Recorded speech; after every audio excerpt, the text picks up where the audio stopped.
to the Morning Report here on the Missouri Sports Network. My name is Guy Newcomb, also known as the Scoreboard Guy. We're taking you through the next few minutes here, wherever you're listening from. Maybe you're getting ready for work. Maybe you're on your way to work, and maybe you're just heading home from work. I appreciate it. Dateline, August the 15th, 2024.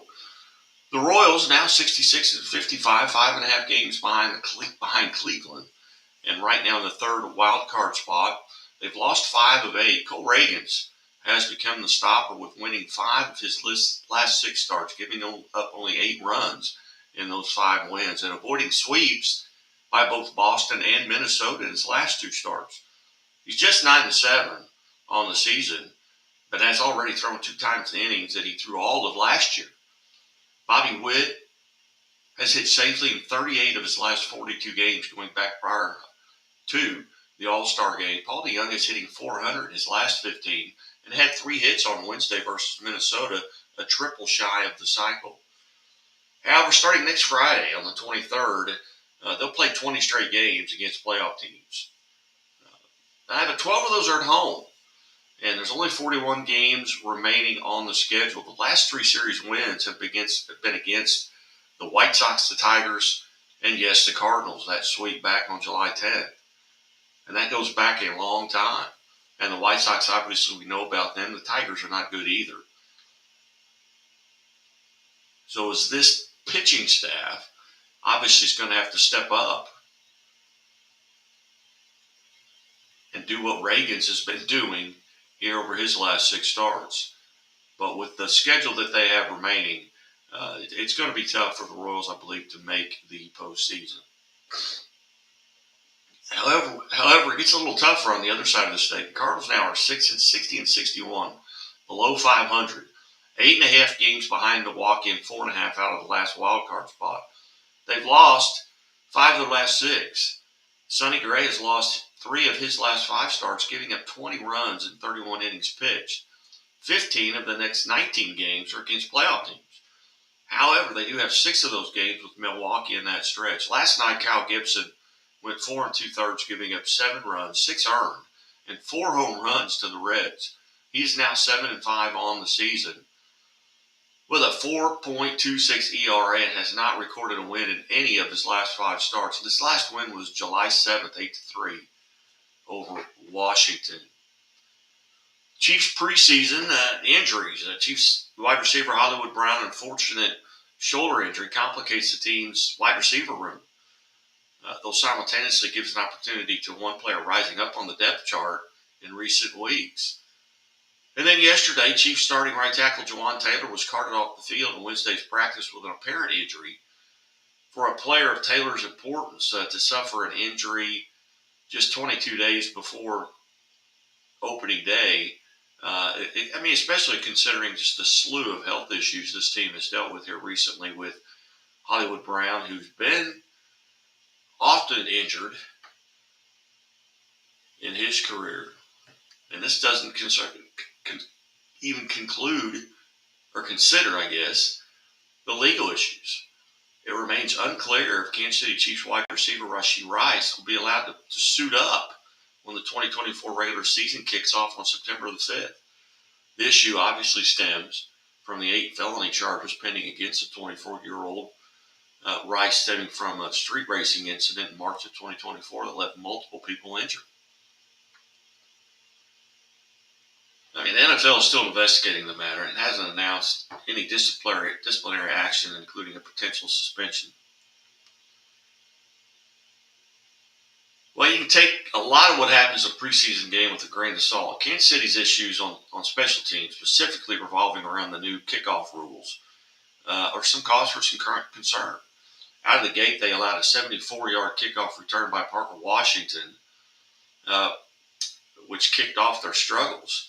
On their second kickoff return of the night, a 31-yard gain was called back 10 yards due to an offensive holding penalty.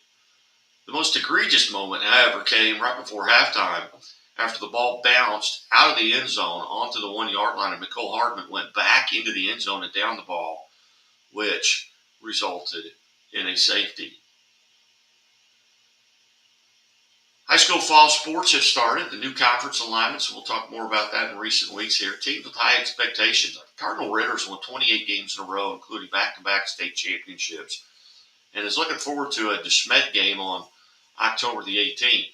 Cardinal Ritter won in Class 4 2 years ago, Class 5 last year, and presumably will be Class 6 this year, of which Liberty North is the reigning state champion in Class 6.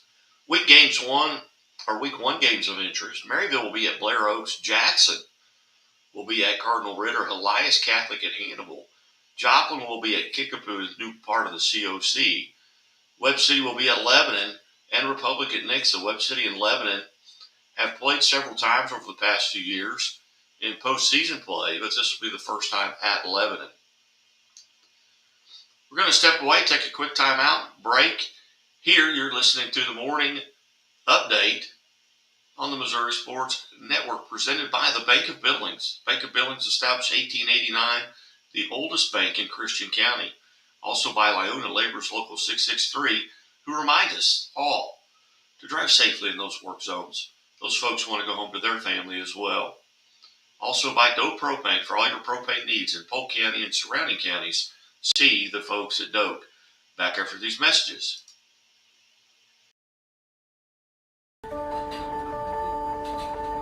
Imagine a bank that goes where you go, creating seamless solutions for every step in your financial journey, allowing you to manage your money the way you want to, with a banking relationship that makes every day extraordinary. Imagine a world full of possibilities, always within reach. Central Bank. We do banking better.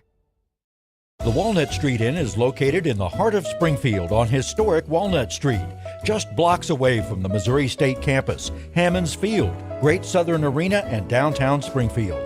The Walnut Street Inn features newly remodeled rooms, breakfast served daily, and a friendly, accommodating staff.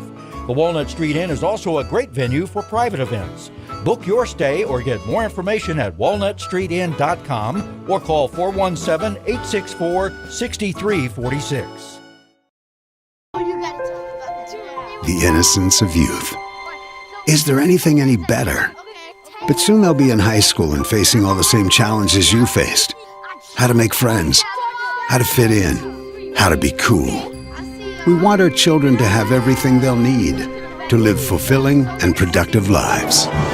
Make sure the kids in your family are among the more than 290,000 participants here in Missouri who take part in high school sports or activities.